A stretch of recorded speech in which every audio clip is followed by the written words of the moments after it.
जय माँ काली। कालरात्रि माता को देवी दुर्गा के 9 रूपों में से 7वां स्वरूप कहा गया है। नवरात्रि के 7वें दिन माता के इसी स्वरूप को ध्यान में रखकर इनकी पूजा की जाती है। देवी का यह नाम उनके स्वरूप के कारण से है। इसी स्वरूप में माता का वर्ण काजल के समान काला है तथा कथा है कि शुंभ निशुंभ और उसकी सेना को देखकर देवी को भयंकर क्रोध आया और उनका वर्ण श्यामल हो गया। इसी श्यामल स्वरूप से देवी कालरात्रि का प्राकट्य हुआ।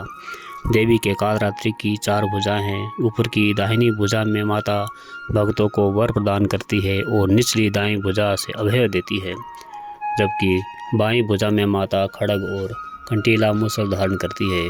कहीं कहीं माता के हाथों में खड्ग भी बताया जाता है। माता कालरात्रि के बाल खुले हुए हैं और गले में विद्युत की माला शोभा पा रही है, जिसकी चमक से ऐसे प्रतीत होता है कि बिजली चमक रही हो। क्रोध में माता की नासिका से अग्नि धकती है और माता कालरात्रि का जयवाहन गर्भ है।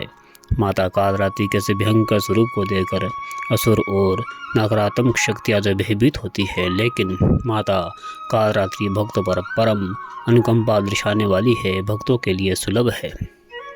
देवी भागवत पुराण के अनुसार देवी कालरात्रि ने युद्ध में चंड मुंड के बालों को पकड़कर खड्ग से उसके सिर को धड़ से अलग कर दिया। देवी ने चंड मुंड के सिर को लाकर देवी कोशिका से कहा, मैंने चंड मुंड नामक इन दोनों पशुओं का सिर काट कर तुम्हारे चरणों में रखा है। अब युद्ध में तुम स्वयं शुंभ और निशुंभ का वध करो। देवी ने प्रसन्न होकर कालरात्रि से कहा कि चंड मुंड का वध करने के कारण आज तुम्हें भक्तगण चामुंडा देवी के नाम से पुकारोगे। इसलिए देवी कालरात्रि को चामुंडा देवी भी कहते हैं।